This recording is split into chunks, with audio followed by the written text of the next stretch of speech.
ಎಲ್ಲ ನನ್ನ ಸಜ್ಜನ ಬಂಧುಗಳಿಗೆ ನಮಸ್ಕಾರ. ಎಲ್ಲ ಹೇಗಿದ್ದೀರಿ? ಪ್ರತಿ ಬಾರಿಯೂ ವಿಡಿಯೋ ಮಾಡಿದಾಗಲೂ ನಿಮ್ಮೆಲ್ಲರ ಕಮೆಂಟನ್ನು ನೋಡ್ತಾ ಇರ್ತೀನಿ. ಕಾರಣ ಇಷ್ಟೇ, ಭಾವ ತುಂಬಿದ ಪದಗಳಿಗೆ ಜೀವ ತುಂಬುವಾಗ ನನ್ನ ಮನಸ್ಸಿಗೆ ನಿಮ್ಮ ಕಮೆಂಟ್ಗಳು ನೋಡಿದರೆ ಏನೋ ಒಂದು ರೀತಿ ಶಕ್ತಿ. ತುಂಬ ಜನ ಕೇಳ್ತಿರ್ತಾರೆ, ಮೊನ್ನೆ ಯಾರೋ ಒಂದು ಕಮೆಂಟಲ್ಲಿ ಒಂದು ಅದ್ಭುತವಾಗಿ ಬರೆದಿದ್ದು, ಸರ್ ನಿಮ್ಮ ಧ್ವನಿ ಬಹಳ ಅದ್ಭುತವಾಗಿದೆ, ರಾತ್ರಿ ಮಲಗುವಾಗ ನಿಮ್ಮ ಮಾತುಗಳನ್ನು ಕೇಳ್ತಿದ್ರೆ ಏನೋ ಒಂದು ಮನಸ್ಸಿಗೆ ಆನಂದ ಅಂತ. ಸೊ ಅದೇ ರೀತಿ ಪ್ರತಿ ಬಾರಿ ನಾನು ಹೇಳ್ತಾ ಇರ್ತೀನಿ, ನಮ್ಮವ್ರಂತ ಅಂದ್ಕೊಂಡಿರ್ತೀವಿ ಕೆಲವ್ರನ್ನ. ನೀವು ಅವರಿಗೆ 1000 ಒಳ್ಳೆ ಕೆಲಸ ಮಾಡಿ, ನೀವು ಅವ್ರು ಗೆದ್ದಾಗ ಅಥವಾ ಅವ್ರು ಸೋತಾಗ ಅವ್ರ ಕಷ್ಟದಲ್ಲಿ ನೀವು ಜೊತೆಯಾಗಿರ್ತೀರ. ಆದರೆ ನಿಮ್ಮ ಭಾವನೆಗೆ, ನಿಮ್ಮ ಮನಸ್ಸಿಗೆ ನೋವಾದಾಗ ನಾವು ಯಾವತ್ತು ನಮ್ಮವ್ರಂತ ಅಂದ್ಕೊಂಡಿರ್ತೀವಿ ಅಂಥವ್ರು ನಮ್ಮ ಜೊತೆಗಿರಲ್ಲ. ಆ್ಯಂಡ್ ಒಂದಂತೂ ಸತ್ಯ, ನಮ್ಮ ತಲೆಯಲ್ಲಿ 100 ಪ್ರಶ್ನೆಗಳು ಕಾಡುತ್ತೆ, 100 ಪ್ರಶ್ನೆಗಳು ಓಡುತ್ತೆ. ಇಷ್ಟು ದಿನ ನಾನು ಇವನು ನಂಬಿದ್ನಾ, ಇಷ್ಟು ದಿನ ನಾನು ಇವಳನ್ನು ನಂಬಿದ್ನಾ? ಇಲ್ಲ, ನಾವೇ ಪ್ರಶ್ನೆ ಮಾಡ್ಕೊಳ್ಬೇಕು. ಪ್ರತಿ ಬಾರಿ ನಾವು ಅಂದ್ಕೊಂಡಿರ್ತೀವಿ ಇವ್ರು ನಮ್ಮವರು, ನಮ್ಮ ಭಾವನೆಗಳು ಸ್ಪಂದಿಸ್ತಾರೆ, ಯಾರೇ 1000 ಜನ 1000 ಮಾತಾಡಲಿ, ನನ್ನ ಜೊತೆ ಇವನ್ ನಿಲ್ತಾನೆ. ಆದರೆ ಆ ನಂಬಿಕೆ ನಾವು ಯಾವಾಗ ಸೋತಾಗ, ನಮ್ಮ ಕೈ ಖಾಲಿಯಾದಾಗ, ಒಂದೊಂದು ಸತ್ಯ, ದುಡ್ಡು ಮಾಡ್ಬೇಕಂತೆ.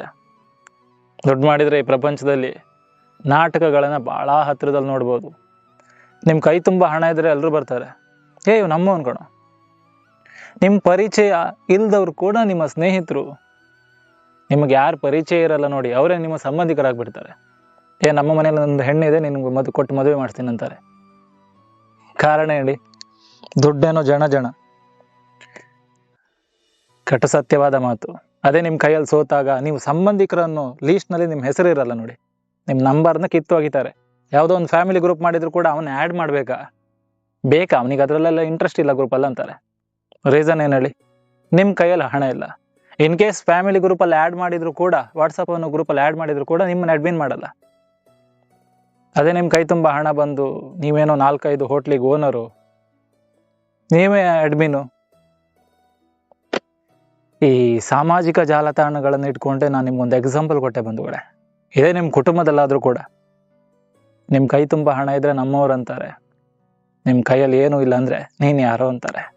ಆ್ಯಂಡ್ ಒಂದಂತೂ ಸತ್ಯ, ನೀವು ಯಾರನ್ನು ಎಷ್ಟು ನಮ್ಮವ್ರು ಅಂತ ತಿಳ್ಕೊಳ್ಳಿ, ನೀವು ಯಾರನ್ನು ಎಷ್ಟೇ ನೀವು ನಂಬಿ, ಅಮ್ಮ ಅಂತೀವಿ, ತಾಯಿ ಅಂತೀವಿ, ತಂದೆ ಅಂತೀವಿ, ಅಕ್ಕ ತಮ್ಮ, ಅಣ್ಣ ತಮ್ಮ, ಬಂಧು ಬಳಗ ಎಲ್ಲ ಎಷ್ಟು, ಆದರೆ ಸತ್ತ ನಂತರ ಅಪ್ಪ ಅನ್ನಲ್ಲ, ತಾಯಿ ಅನ್ನಲ್ಲ, ನನ್ನ ಮುದ್ದಿನ ಮಗ ಅನ್ನಲ್ಲ, ಡೆಡ್ ಬಾಡಿ ಬಂತ ಕೇಳ್ತಾರೆ. ಮನ್ಸಿಗೆ ಯಾಕೋ ಒಂದು ರೀತಿ ಕೈ ಅನ್ಸ್ಬಿಡ್ತಲ್ಲ. ಯಾರಾದರೂ ಅಷ್ಟೇ ಬಂಧುಗಳೇ, ನೀವು ಯಾರನ್ನು ಹಚ್ಕೊಂಡಿರ್ತೀರ, ಬಾಡಿ ಬಂತಾ, ಇದ್ದಷ್ಟು ದಿನ ಆ ವ್ಯಕ್ತಿ ಜೊತೆ ಒಂದು ಸೆಲ್ಫಿ ತಗೊಂಡ್ರೆ ಸೆಲೆಬ್ರಿಟಿ ಆಗಿರ್ತಾರೆ ನೋಡಿ. ಯಾವುದೇ ವ್ಯಕ್ತಿಗಳಾದ್ರೂ ಕೂಡ, ಅವನ ಜೊತೆ ಸೆಲ್ಫಿ ತಗೊಂಡ್ರೆ ಅವ್ನು ತುಂಬ ಫೇಮಸ್ ಕಣು, ಅವ್ನು ತುಂಬ ಹೆಸರು ಮಾಡಿದ್ದಾನೆ, ಜನ ಇದ್ದಾರೆ ಅವನ ಜೊತೆ. ಸತ್ತ ನಂತರ ನಿಮ್ಮ ಹೆಣ ಮುಟ್ಟಿದ ಕೂಡಲೇ ಮನೆಗೆ ಹೋಗುವಾಗ ಸ್ನಾನ ಮಾಡ್ಕೊಂಡು ಒಳಗೆ ಹೋಗ್ತಾರೆ. ಇಷ್ಟೇ ಪ್ರಪಂಚ. ಆ್ಯಂಡ್ ಒಂದೊಂದು ಸತ್ಯ ಬಂಧುಗಳೇ, ಹಾಗಂತ ಈ ನಶ್ವರವಾದ ಬದುಕಿನಲ್ಲಿ ನಾವೇನು ಸಾಧಿಸೋದಿಲ್ಲ, ಏನು ಪಡ್ಕೊಂಡು ಹೋಗಲ್ಲ. ನನ್ನ ಪ್ರಕಾರ ಹೇಳೋದಾದರೆ, ನಾವು ಒಂದೊಳ್ಳೆ ಕೆಲಸ ಮಾಡಿದರೆ, ನಮ್ಮಿಂದ 4 ಜನರಿಗೆ ಒಳ್ಳೇದಾದರೆ, ಕೊನೆ ಪಕ್ಷ ನಾವು 4 ಜನರಿಗೇನು ಒಳ್ಳೇದು ಮಾಡ್ಲಿಕ್ಕೆ ಆಗಿಲ್ಲ ಅಂದರೂ ನಮ್ಮ ಮಾತುಗಳಿಂದ ಸಾಂತ್ವನದ 4 ಮಾತುಗಳನ್ನು ಆಡಿದರೆ ನಾವು ಶ್ರೇಷ್ಠರಾಗಿರ್ತೀವಿ.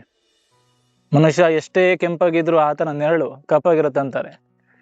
ನಾನು ಶ್ರೇಷ್ಠ ಅನ್ಬಾರ್ದು, ನನ್ನಿಂದಲೇ ಅಂತ ಅಂದ್ಕೋಬಾರ್ದು.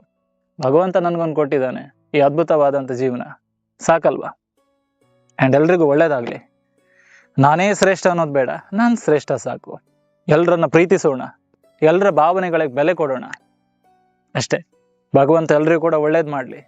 ಸೊ ಮತ್ತೆ ಮುಂದಿನ ವಿಡಿಯೋದಲ್ಲಿ ಸಿಗ್ತೀನಿ ಅಂತ ಹೇಳ್ತಾ, ನಿಮ್ಮ ಪ್ರೀತಿಯ AK ಶೆಟ್ಟಿನವರ ಕಡೆಯಿಂದ ಎಲ್ರಿಗೂ ಕೂಡ ಧನ್ಯವಾದಗಳು. Thank you so much. Comment ಮಾಡಿ, ನಿಮ್ಮ ಕಮೆಂಟ್ಗಳು ಹೇಳಿದ್ನಲ್ಲ ನನಗೆ ಶಕ್ತಿ. ಥ್ಯಾಂಕ್ ಯು ಸೋ ಮಚ್, ಧನ್ಯವಾದಗಳು.